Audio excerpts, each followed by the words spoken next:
अस्सलाम वालेकुम नाजरीन, हाईटेक न्यूज के खबरनामे में आपका खैर मकदम है। मैं हूं नेहा खान। नजर डालते हैं आज की अहम खबरों पर।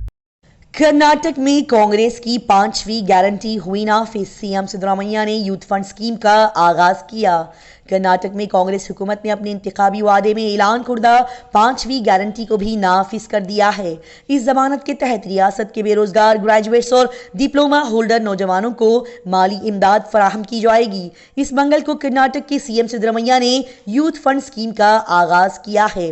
ये स्कीम के तहत नौजवानों को माली इमदाद की फराहमी 12 जनवरी 2024 से शुरू होगी। आपको बताते हुए चलें कि 12 जनवरी को स्वामी विवेकानंद का यौम पैदाइश भी है। यूथ फंड स्कीम के तहत साल 2022-23 में ग्रेजुएट डिग्री या डिप्लोमा हासिल करने वाले सभी बेरोजगार नौजवानों को बिलतरतीब 3,000 रुपये और 1,500 रुपये माहाना दिए जाएंगे। ये स्कीम के तहत ऐसे नौजवानों को माली इमदाद फराहम की जाएगी जो डिग्री डिप्लोमा मुकम्मल करने के बाद 180 दिन बाद भी बेरोजगार रहते हैं। ये स्कीम के तहत मदद हासिल करने के लिए नौजवानों को कम से कम 6 साल तक कर्नाटक में रहने का सबूत देना होगा। साथ ही ये स्कीम के तहत बेरोजगार नौजवानों को रिजल्ट के इजरा के बाद या इस मुद्दत के दौरान मुलाजिमत मिलने तक सिर्फ 2 साल तक माली इमदाद दी जाएगी। ये रकम बराह रास्त मुस्तफिदीन के बैंक अकाउंट में जमा कराई जाएगी। गोरखपुर लोकसभा सीट पर भोजपुरी अदाकार रवि किशन की क्या है रिपोर्ट। साथ ही भोजपुरी अदाकार निरुआ ने सीट पर सर्वे में चौंका देने वाले कई सारे दावे किए। लोकसभा इलेक्शन ओपिनियन पोल 2024 के तहत मुल्क के गर्म सियासी माहौल के दरमियान पिछले 4 दिनों से मुसलसिल रायशुमारी पर सभी की नजर है। मुल्क का मिजाज जाहिर कर रहा है कि बीजेपी इत्तेहाद दोबारा इख्तिदार में वापस आ सकता है। ताहम ऑपोजिशन इत्तेहाद भी 2019 के मुकाबले में मजबूती से आगे बढ़ता हुआ दिखाई दे रहा है। लोकसभा इंतखाबात की तारीखों का ऐलान आने वाले चंद दिनों में किया जाएगा। तवक्को है कि 15 जनवरी के बाद बीजेपी अपने कुछ उम्मीदवारों के नामों का ऐलान कर सकती है। जहां बीजेपी अपनी तैयारियों में मसरूफ है, वहीं कांग्रेस भी बेहतरीन और बेशुमार तैयारियां कर रही है। दिल्ली में बिहार, जम्मू कश्मीर और पंजाब के लीडरों के साथ कांग्रेस क़ियादत की मीटिंग हो रही है। वज़ीर दाखिला अमित शाह मगरबी बंगाल पहुंच गए हैं और ऑपोजिशन कैंप में इत्तेहाद के हवाले से कई सारी बयानबाजियां तेज हो गई है। साथ ही भोजपुरी अदाकार निरुआ ने भी सीट पर सर्वे में चौंका देने वाले कई सारे दावे भी किए।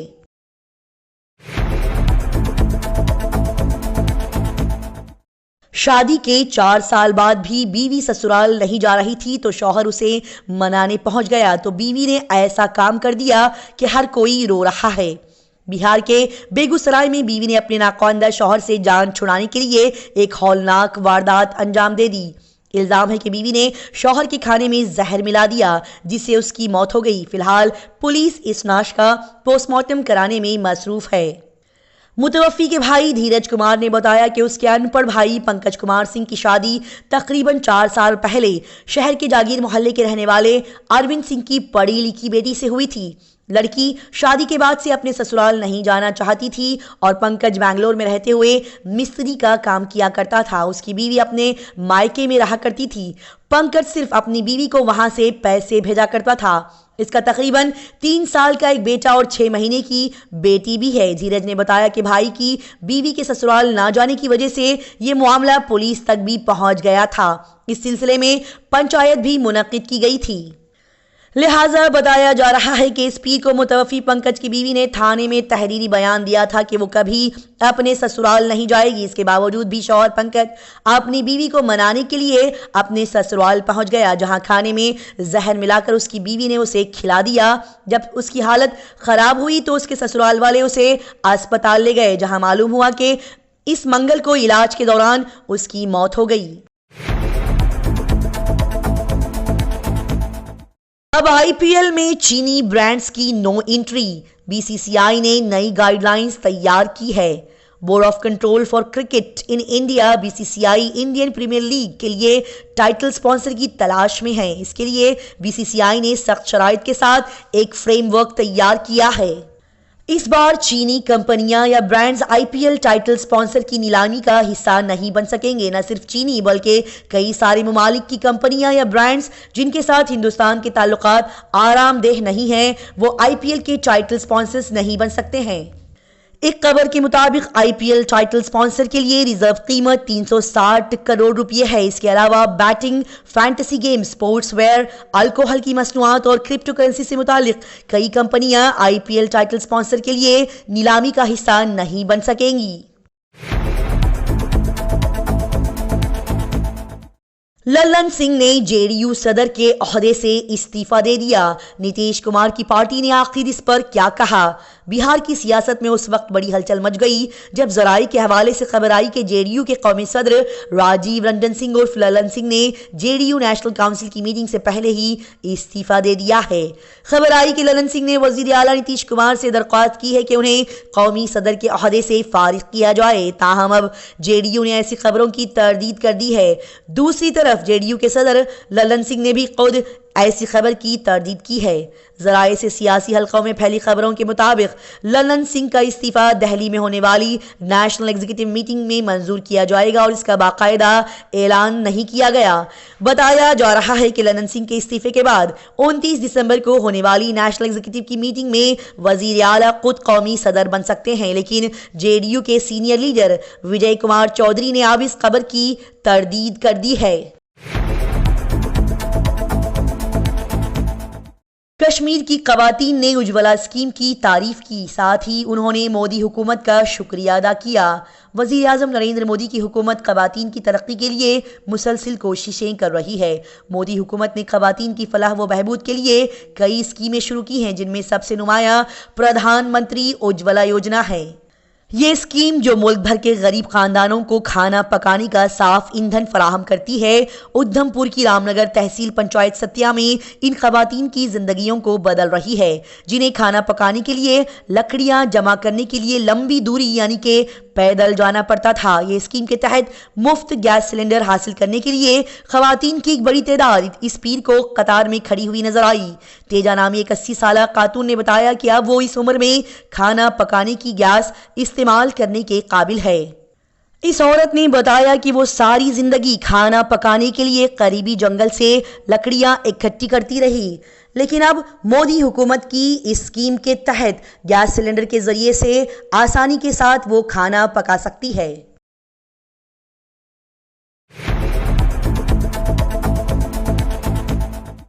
पहली इनिंग्स में हिंदुस्तान को चौथा झटका लगा। रबादा ने अय्यर को आउट किया और कोहली क्रीज पर खड़े रहे। लंच के फौरन बाद मैच में हिंदुस्तान को चौथा धचका लगा है। रबादा ने 27वीं ओवर की आखिरी गेंद पर श्रेयस अय्यर को क्लीन बोल्ड कर दिया। अय्यर ने 50 गेंदों पर 31 रन बनाए। उन्होंने विराट कोहली के साथ चौथी विकेट के लिए 68 रन जोड़े। अय्यर के आउट होने के बाद केएल राहुल क्रीज पर आए और पहले दिन दोपहर के खाने के बाद ये खेल फिर से शुरू हो गया। विराट कोहली और श्रेयस अय्यर क्रीज पर रहे। दोनों बल्लेबाजों ने निस्फ सेंचुरी की शिराकतदारी की। जनूबी अफ्रीका के खिलाफ पहले टेस्ट से पहले हिंदुस्तान ने दिन की पहली इनिंग्स में 3 विकेट पर 91 रन बनाए। विराट कोहली 33 और श्रेयस अय्यर 31 रन बनाकर नॉट आउट रहे। दोनों ने चौथी विकेट के लिए 66 रन की शिराकतदारी की। लंच से पहले हिंदुस्तान को 3 झटके लग गए। यशस्वी जायसवाल 17 रन बनाने के बाद, रोहित शर्मा 5 रन बनाने के बाद और शुभमन गिल 2 रन बनाने के बाद आउट हो गए।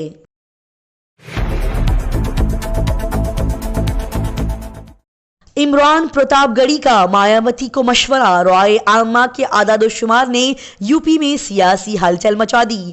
तमाम अहम पार्टियां मुल्क में होने वाले अगले आम इंतखाबात के लिए इंतखाबी तैयारियों में मसरूफ है।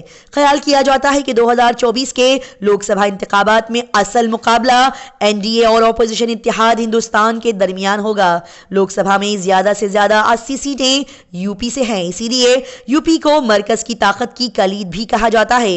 रियासत में भी इंतखाबी माहौल है। सी वोटर ने एक न्यूज चैनल के लिए लोकसभा का पहला रायशुमारी कराया है, जो कि अवाम के जहनों में बैठ गया है।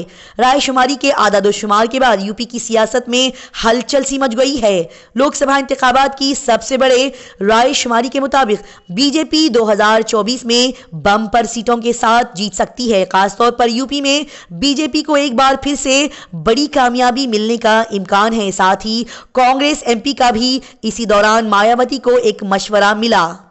अब कांग्रेस एमपी इमरान प्रतापगढ़ी ने रायशुमारी के आदादोशुमार पर एक बड़ा बयान दिया है। बीएसपी सरबराह मायावती के बारे में इमरान प्रतापगढ़ी ने कहा कि इन्हें हिंदुस्तान इत्तेहाद में शामिल होने के बारे में सोचना चाहिए। आपको बता दें कि बीएसपी सुप्रीमो मायावती पहले ही वाज़ेह कर चुकी है कि उनकी पार्टी बगैर किसी इत्तेहाद के लोकसभा इलेक्शन लड़ेगी। ताहम बीएसपी के कुछ रहनुमा हिंदुस्तान इत्तेहाद में शामिल होना चाहते हैं।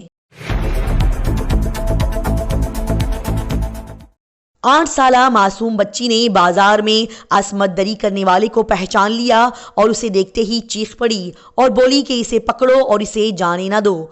8 साला मासूम बच्ची जो कि अपनी नानी के साथ बाजार गई थी, पड़ोस के एक नौजवान को देखते ही जोर जोर से चीखने लगी। उसकी डरी हुई नानी ने पूछा तो उसने बताया कि इस शख्स ने उसके साथ घिनौना काम किया है। नौजवान ने जैसे ही लड़की को देखा तो वो भागने लगा। फिर लड़की ने जोर से चीखा और कहा कि इसे पकड़ो और इसे जाने ना दो। ताहम वो शख्स फरार हो गया। लिहाजा नानी की तरफ से केस दर्ज करने के बाद पुलिस ने इस पीर की सुबह लैबकोश 22 साल को पकड़ लिया है, जो एक ढाबे पर काम करता है। लैबकोश ने अपने जुर्म का एतराफ कर लिया है और ये वाकया लिंक रोड की एक कॉलोनी में पेश आया है। एसीपी रजनीश उपाध्याय ने बताया कि पहली जमात की तालिबा अपनी वालिदैन की मौत के बाद अपनी नानी के साथ रहती है। 17 दिसंबर को वो प्रसाद लेने के लिए पड़ोस में गई हुई थी। वहां लैबकोश इससे लालच देकर अपने साथ ले गया और 300 मीटर दूर खंडरात में ले जाकर उसकी असमत दरी कर दी। साथ ही उस नौजवान ने इस लड़की को धमकाया कि अगर उसने ये बात किसी को कही तो वो उसकी बाजू और टांगे तोड़कर उसे जान से मार देगा। लिहाजा डर के मारे लड़की ने घर में कुछ भी नहीं बताया और सारा दर्द सह लिया। लेकिन इस इतवार जब बच्ची ने उस नौजवान शख्स को देखा तो फिर खामोश न रह सकी।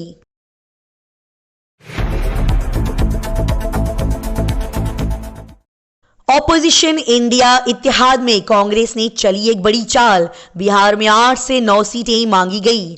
अगले साल मुल्क में लोकसभा इंतखाबात होने जा रहे हैं। ऐसे में ऑपोजिशन इंडिया इत्तेहाद एक्शन में नजर आ रहा है। इस सिमत में कांग्रेस सदर मल्लिकार्जुन खड़गे और सीनियर लीडर राहुल गांधी ने बिहार कांग्रेस के लीडरों के साथ एक मीटिंग की। इस मीटिंग में सीटों की तकसीम समेत आइंदा लोकसभा इंतखाबात की हिकमत अमली पर तबादला ख्याल किया गया। इस मुलाकात के बाद अखिलेश प्रसाद ने कहा कि लोकसभा इंतखाबात की तैयारियों को लेकर भी हमें पहले मीटिंग करनी चाहिए थी, लेकिन किसी वजह से ऐसा ना हो सका।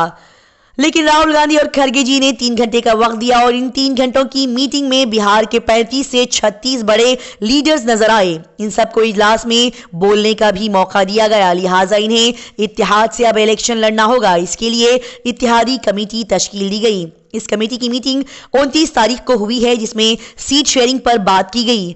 तमाम जमातों को सीटों की तकसीम के हवाले से लचकदार रवैया अपनाना होगा, तभी इत्तेहाद बरकरार रहेगा।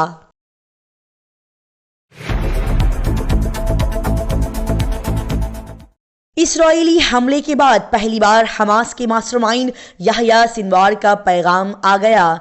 इस वक्त इसराइल के 2 बड़े अहदाफ हैं जिनको मारना नेतन्याहू के लिए एक बड़ा चैलेंज बन गया है। इसमें पहला नाम हमास के ऑपरेशनल कमांडर याह्या सिनवार का है, जबकि दूसरा नाम ब्रिगेड के तर्जमान अबू जुबैदा का है। चाहे सिनवार को मुर्दा या जिंदा पकड़ना ही क्यों ना हो, इसराइल ने अपनी पूरी ताकत इस्तेमाल की है। शुमाली गजा से जुनूबी गजा इलाके में सर्च ऑपरेशन अभी भी जारी है, लेकिन मोस्ट वांटेड याह्या सिनवार इतना शैतानी है कि हर 24 घंटे में वो अपना मुकाम बदलता है। यहाँ तक कि ये दावा भी किया जा रहा है कि सिनवार गजा से फरार है। बता दिया जाए कि 7 अक्टूबर को गजा में इसराइल के हमलों के बाद याह्या सिनवार का पहला अवामी पैगाम सामने आया। उसने कहा कि हमास को इसराइल के साथ बेमिसाल तनाज़ात का सामना करना पड़ रहा है। ख्याल किया जाता है कि याह्या सिनवार इसराइल पर तबाहकुन हमले के मास्टरमाइंड्स में से एक बड़ा मास्टरमाइंड है।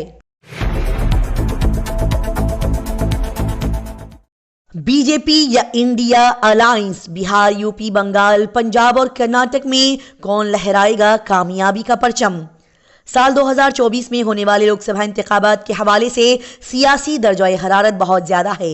इंतखाबी मैदान के एक तरफ बीजेपी की ज़ेरे क़ियादत नेशनल डेमोक्रेटिक अलायंस (NDA) है तो दूसरी तरफ Indian national developmental inclusive alliance (India) मौजूद है। इसके अलावा TDP, BJD, भारत राष्ट्र समिति, YSR, कांग्रेस और ऑल इंडिया मजलिस इत्तेहादुल मुस्लिमीन AIMIM जैसी कई सियासी जमातें मौजूद हैं जो किसी भी इत्तेहाद का हिस्सा नहीं है। NDA और ऑपोजिशन इत्तेहाद हिंदुस्तान को उम्मीद है कि अवाम उन्हें आम इंतखाबात में मौका देंगे। इसके अलावा जो दोनों पार्टियां इत्तेहाद में शामिल नहीं हो रही है वो ये महसूस कर रही है कि लोग उन्हें लोकसभा इंतखाबात में ज़रूर मौका देंगे और वो किंग मेकर का किरदार अदा करेंगे। दरियासना अब सवाल यह है कि किसको कितनी सीटें मिलेंगी, किस रियासत में कौन आगे आएगा। इन तमाम सवालात पर सी वोटर्स ने यूपी, बिहार, मगरबी बंगाल, मध्य प्रदेश, राजस्थान से लेकर जुनूबी रियासतों कर्नाटका, तेलंगाना तक की दीगर रियासतों में एक न्यूज़ चैनल के लिए राय शुमारी कराई है। RBI के दफ्तर को बम से उड़ाने की धमकी मिली। साथ ही गवर्नर शक्तिकांत दास और निर्मला सीतारमण के इस्तीफा का मुतालबा भी किया गया। ईमेल के जरिए से मुंबई में वाक़ई reserve bank of India RBI के दफ्तर को बम से उड़ाने की धमकी भेजी गई। साथ ही ईमेल में RBI के गवर्नर शक्तिकांत दास और वजीर खजाना निर्मला सीतारमण के इस्तीफे का भी मुतालबा किया गया। ये भी बता दिया जाए कि RBI के दफ्तर के अलावा HDFC बैंक और ICICI बैंक समेत 11 मुकामात को उड़ाने की धमकी दी गई है। पुलिस ने इन तमाम जगहों की तलाशी ली है लेकिन कोई भी काबिले एतराज चीज नहीं मिली है। इसी के साथ हाईटेक न्यूज खबरनामा इख्तिताम को पहुंचता है। अल्लाह हाफिज।